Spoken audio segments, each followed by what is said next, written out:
की मोहम्मद से वफा तूने तो हम तेरे हैं, की मोहम्मद से वफा तूने तो हम तेरे हैं, ये जहां चीज है क्या लोहो कलम तेरे हैं। और अमल से जिंदगी बनती है जन्नत भी जहन्नम भी, ये खाकी अपनी फितरत में न नूरी है न नारी। नाजरीन, मैं हूं यासीन खान और आप देख रहे हैं हमारा YouTube channel I love Dubai. और YouTube channel I love Dubai को सब्सक्राइब करना नहीं भूलना। अगर वीडियो अच्छी लगे तो बेल आइकन को लाजमी प्रेस कर देना है, लाइक और शेयर भी करना है। हमें इस महीने में चाहिए सिर्फ 50,000 सब्सक्राइबर, जो कि आपकी मदद के बगैर नामुमकिन है। इसाक साहब, ये बताएं कि ओवरऑल लाइफ का निचोड़ जिसको बोलते हैं ना, आपने क्या निचोड़ निकाला है कि लाइफ कैसी गुजारनी चाहिए इंसान? देखिए, लाइफ जो है ना आपकी डे फर्स्ट से एक life is called struggle. Life एक स्ट्रगल का नाम है। सही है। और यानी कि जैसे जैसे आपकी एज बढ़ती जाती है, स्ट्रगल और ज़्यादा बढ़ती जाती है। सही है। तो लाइफ एक स्ट्रगल का नाम है। लाइफ को इजी ज़िंदगी में कभी ना लें। वो कहते हैं कि जब तक आप उस स्ट्रगल लेवल पे चलते रहेंगे, चीज़ें आपके साथ मिलके चलती रहेंगी। जब आप कंफर्ट जोन में चले जाएंगे तो फिर आपको वापस अपने आप को लाने के लिए बहुत मुश्किल हो जाता है। हमेशा अपने आप को जो है ना उस कंफर्ट जोन से बचाएं। हमेशा एक्टिव रहें और अपनी स्ट्रगल के अंदर रहें। ज़िंदगी में क्या ख्वाहिशात थी जो पूरी हो चुकी हैं और कौन सी ख्वाहिशात हैं जो अभी अधूरी हैं? लेकिन जो एक ऑनेस्टली मैं आपको सच्ची बात बताएं, जो ख्वाहिशें होती हैं ना वो माँ बाप ही पूरी कर सकते हैं। हमारे जैसे जो हम उस लेवल पे जब आते हैं, जब खुद कमाते हैं तो ज़रूरियात पूरी होती हैं। ख्वाहिशात ख्वाहिशात जो होती है ना वो माँ बाप के से पैसे से ही पूरी होती है और माँ बाप ही पूरी करते हैं। वैसे इंसान जो है ना वो लालची है और इंसान की जो ख्वाहिशात हैं वो अनलिमिटेड है, कभी पूरी नहीं हो सकती। लेकिन एक इंसान की कुछ ख्वाब होते हैं कि जो बंदा देखता है कि मैं ये करूँगा, वो ख्वाब आपके किस हद तक पूरे हो चुके हैं? हाँ, वो आप चीज़ कह रहे हैं कि आपकी ज़िंदगी के गोल क्या हैं। हाँ। तो मैं वो समझना, जो ख्वाहिशात होती हैं वो और चीज़ होती है, ज़िंदगी के गोल जो टारगेट्स आप फिट करते हैं वो और होते हैं। और इसमें आप कह सकते हैं कि अल्हम्दुलिल्लाह बहुत कुछ अल्लाह ताला ने ऐसी चीज़ों से नवाजा कि जिसका मैं शुक्र अदा करूँ उस ज़ात का बहुत कम है। यानी कि अल्लाह ताला ने घर नहीं था, एक घर दिया, यानी कि उसके बाद में एक इज़्ज़त दी, इलाके में दी, बाकी दोस्त अहबाबों में दी। और यानी कि जो चीज़ मैंने सोची थी वो मिली अल्हम्दुलिल्लाह। और कभी भी इंसान को है ना, आप कह रहे थे कि इंसान फितरती तौर पे लालची है और इंसान को होना चाहिए। हमेशा आगे बढ़ने के लिए इंसान को है ना कोशिश करनी चाहिए। अगर इंसान इस तौर पे लालची ना हो तो जहाँ बैठे सारी जिंदगी मजदूर का बच्चा मजदूर ही रह जाए। लालच ही उसको आगे लेके जाता है ना। तो लालच ही आपको आगे बढ़ाता है। अगर आप एक कंपनी में एज ए क्लर्क हुए हैं, आप में लालच ही आएगा ना कि मैं मैनेजर लेवल तक जाऊं, तो डेफिनेटली उसमें एफर्ट्स आप ज़्यादा करेंगे, स्ट्रगल करेंगे, तो आप उस यानी कि मकाम पे पहुंचेंगे। सही है। तो आप अपने यानी कि इस अभी माशाल्लाह आई थिंक आपकी एज हो चुकी होगी 36 35। Yes, I am right? बिल्कुल परफेक्ट। 37। 36 37 में आप खुश हैं अपने आप से? अल्हम्दुलिल्लाह, मैं वही कह रहा हूँ कि मैंने एक स्ट्रगल जो है ना अपने आप को कंफर्ट जोन से निकाल के रखा। जब आप कंफर्ट जोन में जाते हैं तो आप जो चीज़ें होती हैं ना आपके मुताबिक होने वाली होती है वो नहीं होती। जब आप अपने आप को हंटिंग पीरियड में रखते हैं। क्या फ़र्क है पाकिस्तान की लाइफ में और दुबई की लाइफ में?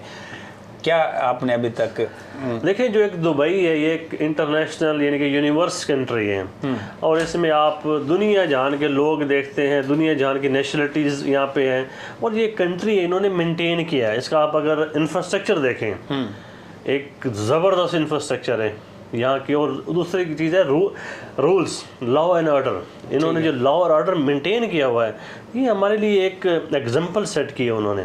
यहाँ का जो लॉ एंड ऑर्डर है उसमें कोई टॉलरेंस नहीं है। ठीक है। जिसने मिस्टेक की वो चीज़ को भुगतेगा, जिसने नहीं की वो हो सकता है कि 20 साल भी अगर पुलिस स्टेशन का मुँह ना देखें। सही है। बिल्कुल, दुबई में ये चीज़ें हमने देखी, लॉ एंड ऑर्डर और इंफ्रास्ट्रक्चर। और यहाँ का जो माहौल है इतना पीसफुल आप सोच नहीं सकते। आप यहाँ पे 2 बजे रात को अगर एक कोई लेडी घूम रही होगी किसी रोड पे, किसी की जरूरत नहीं।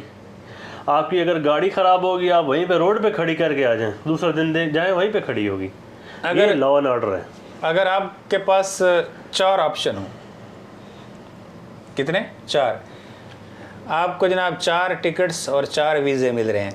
आप पाकिस्तान के एयरपोर्ट पर खड़े हैं। एक टिकट और वीज़ा दुबई जाने के लिए, एक टिकट और वीज़ा यूएसए जाने के लिए, एक टिकट और वीज़ा कनाडा जाने के लिए, और एक टिकट और वीज़ा यूके जाने के लिए। आप इन 4 ऑप्शंस में से कौन सा ऑप्शन सेलेक्ट करें? आपको मज़े की बात बताऊं कि रिसेंटली मुझे तकरीबन 6-7 साल पहले कनाडा का चांस मिला था। सही है। यानी कि कनाडा जाने का, वहाँ सेटल होने का चांस मिला था, लेकिन मैंने रिफ्यूज़ कर दिया था।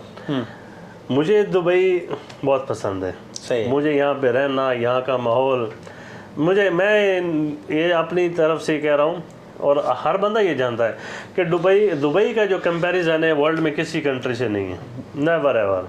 Okay, very good. ये बहुत अच्छा आपने हमें जो है ना इंफॉर्मेशन दी।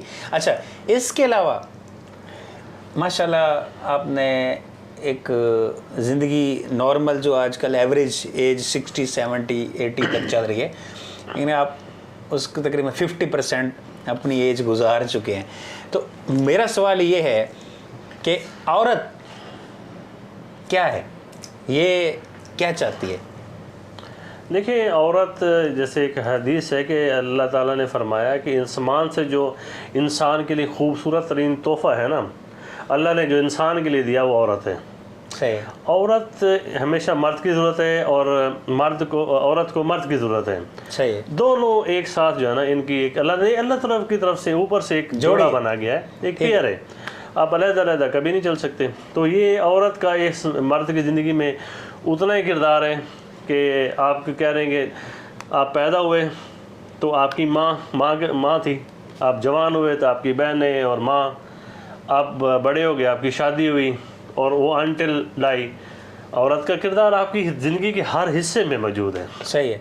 तो क्या ख्याल है कि चाहे वो शादी हो, गमी हो, घर हो या ऑफिस हो, क्या औरत की मौजूदगी से खूबसूरती बढ़ती है या गैर मौजूदगी में उसकी खूबसूरती? देखिए, औरत, मैं वही कह रहा हूँ कि मर्द का एक पार्टनर बनाया गया है, तो डेफिनेटली जहाँ औरत होगी वहाँ डेफिनेटली खूबसूरती आएगी। हर औरत सेम थिंकिंग रखती है या हर औरत डिफरेंट थिंकिंग? देखिए ब्रदर, एक माँ के पेट से पैदा होते हैं भाई बहन, इनके जो सिबलिंग होते हैं, उनकी मेंटेलिटी एक जैसी नहीं हो सकती। तो आप कैसे कह सकते हैं कि पूरी इंटायर जो औरतें हैं उनकी मेंटेलिटी एक जैसी हो? Never ever. अच्छा, आपने यहाँ पे एक अच्छा वक्त गुजारा है दुबई में, क्या कंपैरिजन करेंगे आप पाकिस्तानी जो ख़वातीन यहाँ पे चाहे विजिट पे आती हैं या जॉब कर रही हैं, उनका और बाकी नेशनलिटी के साथ क्या कंपैरिजन है आपका? क्या फ़र्क नज़र आया आपको? देखिए, बतौर हम सब कॉन्टिनेंट पाकिस्तान, इंडिया, बांग्लादेश, हम लोग एक ही चीज़ काउंट करते हैं। हमारे यहाँ जो है ना, एजुकेशन और कैरियर काउंसलिंग, हमारे यहाँ बहुत बड़ा फुकदान है कैरियर काउंसिल का, स्पेशल पाकिस्तान और बांग्लादेश में। इंडिया हमसे थोड़ा बेहतर है, एजुकेशन सिस्टम भी उनका बेहतर है। एजुकेशन में उनकी जो सारा इनके, वो कह रहे हैं कि उनका जो पूरा एक निज़ाम उन्होंने बनाया हुआ है, और उन्होंने एक इंटरलिंक किए हुए चीज़ें इनके अपने बंदों के लिए। तो हमारे यहाँ उन चीज़ों का फुकदान है। हमारे यहाँ लोगों को कैरियर काउंसलिंग नहीं होती। हम जो पहले उसी ज़माने से एक शॉर्टकट के चक्कर में पड़े होते हैं, जहाँ भी जाते हैं हम शॉर्टकट, हमको शुरू से हमारे इनके कहते हैं खून में डाला गया है कि जल्द अज जल्द इनके विदिन इन डेज तरक्की करना और विदिन इन डेज फॉल डाउन। ओके, आप अपने एक्सपीरियंस से जो ओवरऑल आपने यहाँ चीज़ों को ऑब्ज़र्व किया, आपकी बहुत से लोगों से मुलाकात भी हुई होगी, गर्ल्स से भी, मेल से भी, कुछ केस भी आपने फेस किए होंगे। तो फर्स्ट आपसे रिक्वेस्ट ये है कि आप हमारे जो पाकिस्तानी स्पेशली फ़ीमेल्स हैं जो यहाँ जॉब ढूंढने के सिलसिले में आती हैं विज़िट पे या वीज़ा लेके, उनको क्या मैसेज देना चाहते हैं? थोड़ा सा देखिए, अगर आप मेल हैं या फीमेल हैं, बचाए आप पाकिस्तान से हैं, बांग्लादेश से हैं, इंडिया से, हम लोगों की लैंग्वेज एक है। दुबई एक यूनिवर्सिटी है, यहाँ पे एक कंपटीशन है बिटवीन इंटायर नेशनलिटीज़ के दरमियान में। तो यहाँ पर आपको जब आएँ तो किसी न किसी स्किल पे ना आपको मास्टर होना चाहिए, यानी कि स्पेशलिस्ट हो किसी न किसी स्किल के, कोई भी हो जाए। अगर आप उसको चीज़ों को लेके यहाँ पे आएंगे और यहाँ पे आप इंटरव्यूज़ मुख्तलिफ आपके होंगे, मुख्तलिफ चांसेस मिलेंगे, तो वहाँ के आपके जो ग्रोथ करने के और आगे बढ़ने के बहुत ज़्यादा मौके होते हैं। हमारे यहाँ क्या होता है कि मैट्रिक, उसके बाद इंटरमीडिएट, मैक्सिमम बैचलर और मास्टर भी की होगी तो सादा की होगी, यानी कि आप किसी स्किल में यानी कि स्किल्स की कमी है। प्रोफेशनल हो। हमारे यहाँ प्रोफेशनल जो हम लोग क्रिएट कर रहे हैं ना पाकिस्तान में, प्रोफेशनलिज्म कह रहे हैं या प्रोफेशनल जो लोग हैं, यानी स्किल्ड लोग हैं, वो हम कम पैदा कर रहे हैं। अच्छा इसहाक साहब, ये बताएं मुझे कि मुझे अभी 2014 में मैं आया था दुबई और ये 24 है, 10 साल हो गए। 10 साल से मैं एक चीज़ देख रहा हूँ, ऑब्ज़र्व कर रहा हूँ कि स्पेशली जो ये सिग्नल होता है, ठीक है, जिसको उर्दू में हम ज़ेब्रा क्रॉसिंग बोलते हैं, यहाँ पे जब सिग्नल रेड होता है लोग रुक जाते हैं सारे। स्पेशली जो पाकिस्तानी हैं ये सिग्नल पे नहीं रुकते, चाहे वो मेल हैं या फीमेल हैं। मैं ये देख देख देख समझा लोगों को थक गया हूँ, लेकिन लोग नहीं समझे। 2 दिन पहले की बात है, ये अल गुरेर से आप सलाउद्दीन की तरफ आए तो वहाँ एक सिग्नल है। अब वहाँ पे माशाल्लाह रास्ता शाम का टाइम था, काफ़ी सारे नेशनलिटीज़ थी वहाँ पे ना, तो 2 पाकिस्तानी फ़ीमेल्स आई हैं, एक रुक गई है, एक अभी सिग्नल बंद नहीं हुआ, ट्रैफिक चल रही है, यानी कि गाड़ियाँ आ रही हैं। तो उसने देखा थोड़ा सा वक्फा मिला है, गाड़ी दूर है, तो उसने स्पीड लगाई है, क्रॉस की, रोड क्रॉस की है, और दूसरी साइड पे जाके वो रुक गई है। जो उसके साथ लड़की थी, साथी उसकी इंतज़ार में। मुझे बड़ा अफसोस हुआ। मैंने साथ वाली से पूछा कि इस मैडम को क्या जल्दी थी, यहाँ खड़ी होके वो बेचैन थी, वहाँ जाके फिर खड़ी होके आपका वेट तो उसको करना पड़ रहा है क्योंकि आपकी साथी है।